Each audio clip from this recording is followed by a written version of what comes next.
Hello mga kaigo, welcome po sa ating YouTube channel na Criminology Talks. Mga kaigo, andito na po tayo sa number 19 ng ating Criminology Review/Lecture. So review po dahil para din po ito sa mga examinees and lecture para din po ito sa mga criminology student. Okay?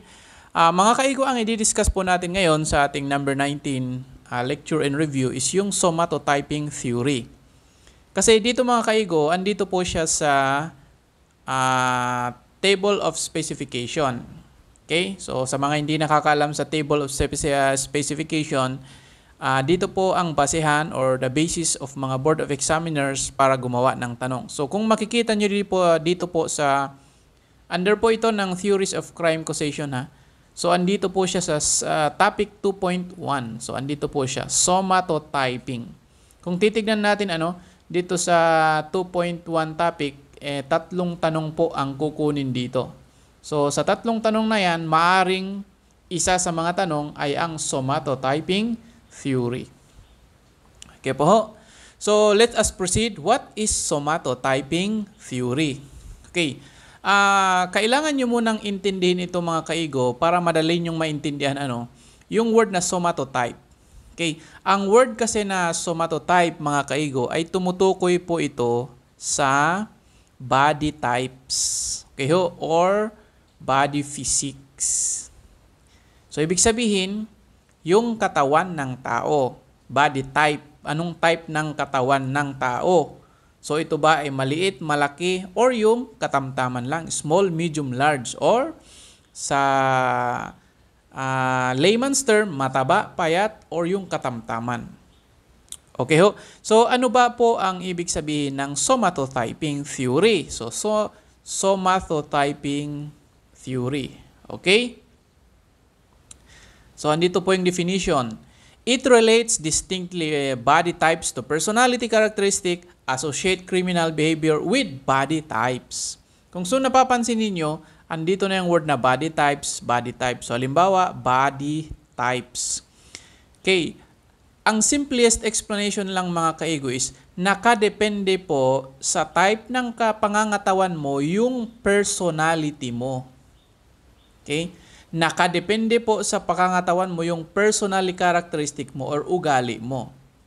Kasi dito pala sa somatotyping theory, si William Sheldon, naniniwala po si William Sheldon na yung characteristic or personality ng tao ay nakadepende sa type ng katawan niya. So it associate criminal behaviors to body types. So ugali mo. Okay. Kasi halimbawa mga kaigo this is explanation lang ito not to discriminate Nakakita ba kayo ng matabang tao na nag-i-snatch? Okay? Pagdating sa robbery, nakakita ba kayo ng super payat or mataba na nang hold up ng bangko? Or napansin nyo mga kaigo, yung nagko-commit ng estafa or yung mga scammers is madalas mga malalaki po yan, di ba? Okay. So yun po ang very concept ng somatotyping theory. Ibig sabihin, nakadepende sa katawan mo, okay, yung crime na i-commit mo or yung kung hindi ka magko-commit ng crime. Okay, sabi ko nga kanina, tignan niyo ang mga snatcher, mga mapayat baga ang mga yan. Tignan niyo ang mga hold-upper, minsan or karamihan, mga matipuno. So tignan niyo ang mga nagko-commit ng mga yung falsification of documents. Yan. Yung mga less work kasi, less effort, yan po yung mga crime na kinocommit ng mga malalaki. Okay ho? Okay, let us continue, So dito po sa William Sheldon theory, kinategorize niya po ang body physique or meron po siyang 3 somatotypes or body shape or body physique or body type. So sabi niya po, okay, meron pong ectomorph, endomorph, and mesomorph. So ang tawag ko dyan is the morph triplets. Yan, kasi tatlo sila eh. Okay.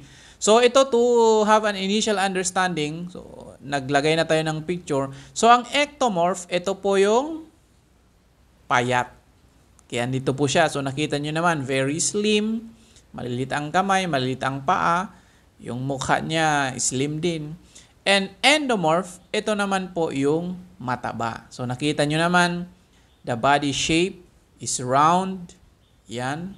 Pudgy na tinatawag, malaki, or let's say mataba. So ang mesomorph naman mga kaigo is yung yan, musclean with muscle, talagang athletic type na tinatawag. Okay? So let us further explain kung ano ang ectomorph, endomorph, and mesomorph. Okay? So mauna muna tayo sa ectomorph. Okay, so ang ectomorph, yan, they are very thin. So alam nyo naman, payat. Okay, they have slim build or low body fat or yung mga minimal muscle lang, no? Minimal muscle mass. Okay, siya naman po ay fragile. Okay, ito yung mga low muscle. Okay, ito yung mga mahihina. Okay, weak. And of course, appearing delicate. Okay, alam nyo ba yung pag ang parcel mo is bote or yung bagahe mo is puno ng bottles, okay, very fragile. So, ibig sabihin, madaling mabasag. So, dito naman, yung maliit ang shoulder nila, yung pangangatawan nila is talagang buto-buto, baga, na sinasabi. Okay? So, yan po ang characteristic ng ectomorph. Okay, next, small face. Yan, totoo naman, may maliit ang mukha nila. Petit nose. Yan. Sa madaling sabi, flat nose, maliit ang kanyang ilong. And textured hair. So, finely textured hair, ibig sabihin, pwedeng curly yan. Okay? Or kulot yan. Yan ang tinatawag po dyan na textured hair. Ano? Okay? And ito pong mga ectomorph, mga kaigo, ito po yung mga cerebrotonic people. Okay. Ano ba ang karakteristik ng cerebrotonic? Okay. Number 1 is introvert. Okay. Alam nyo naman po ibig sabihin ng introvert. Mga tahimik yan. Andyan lang sa sulok. Ano? Okay. Hindi madalas nagsasalita. Yan po ang karakteristik ng isang introvert. Next po is suffer from allergies or skin.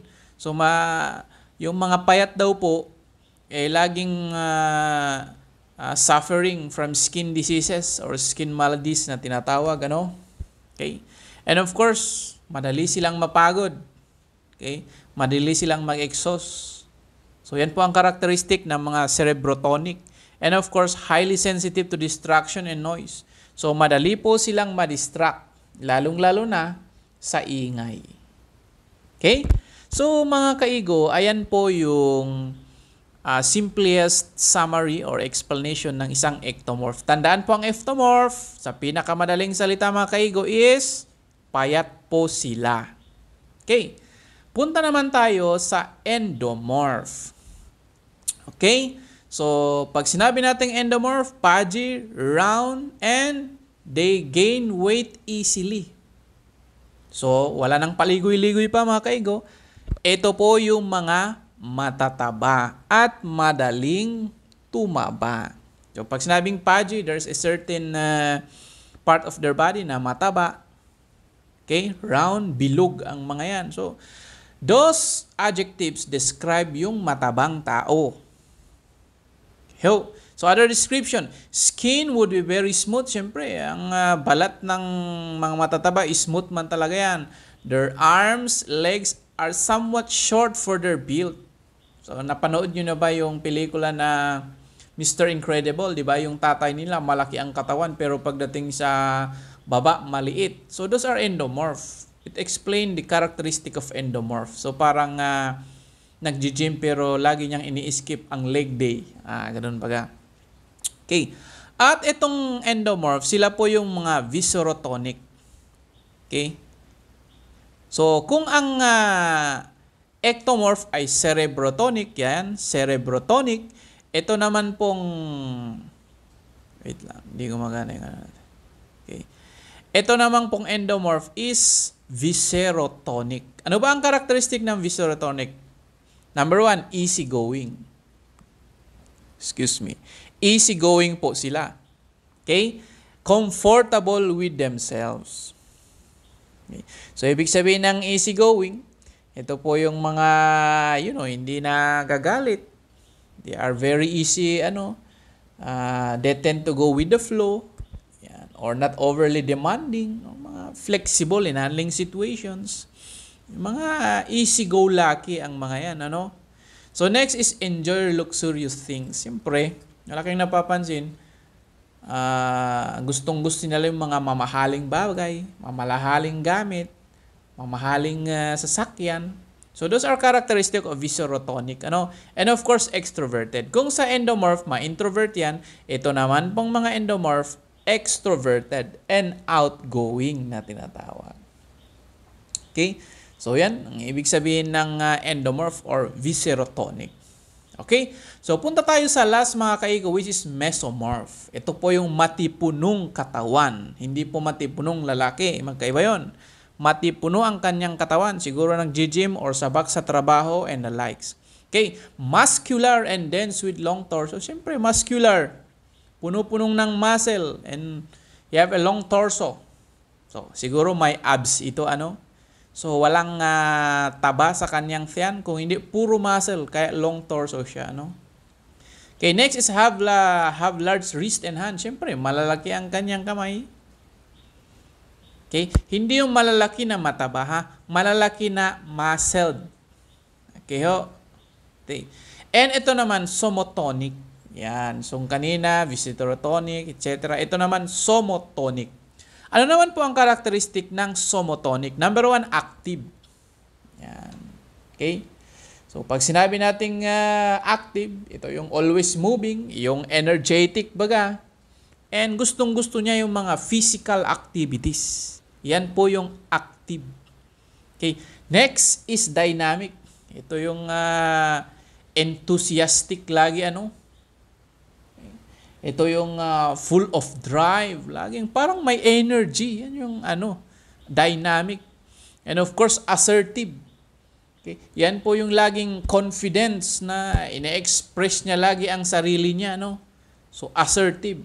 Okay? So, lahat ng yan, active, dynamic, assertive, it has a tendency toward aggression. So, dahil punong-puno siya ng, dahil active siya, dynamic siya, assertive, punong-puno ng energy, enthusiastic, lively, gusto niya laging may physical activities, it may result to an aggression. So, magiging criminal yan. Okay? So, ayan po ang characteristics. Now, let us summarize. So, we have located or found this on internet. Ito po yung summary ng trisomat. So, tignan yung endomorph. Nakita natin kanina, viscerotonic. Ang mesomorph naman, somatotonic. Okay, and cerebrotonic.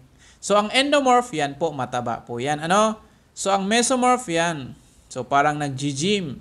Ang ectomorph, yan, talagang payat. Nakita nyo man, very delicate. So, sa character naman, or ugali, yung endomorph, which is yung mataba, relax, sociable, tolerate, comfort living, peaceful. Yan. So, ang maganda naman sa endomorph, sociable siya. Which is totoo naman. So, sa mesomorph naman, which is yung muscled man, active yan, in-explain natin, acerbic, combative. Yan. Ready to fight. Okay. And of course, yung ectomorph, quiet. So, di ba, kanina in-explain natin na ectomorph, introvert. Kabaliktaran ng endomorph na extrovert. So, andyan yung sociable. Non-assertive, sensitive. So, pagdating naman sa shape, so, andito na-explain naman natin, lean, poor muscles. Okay. So, yan po yung summary ng 3 somatotypes. Okay? So, in summary mga kaigo, ang somatotyping theory is ang ugali ng tao, sabi ni William Sheldon, ay nakadepende sa shape ng kanyang katawan. So, yan lang po ang pinaka-simplest explanation. Okay? So, thank you mga kaigo for listening and abangan po ang Criminology Review Lecture number 19.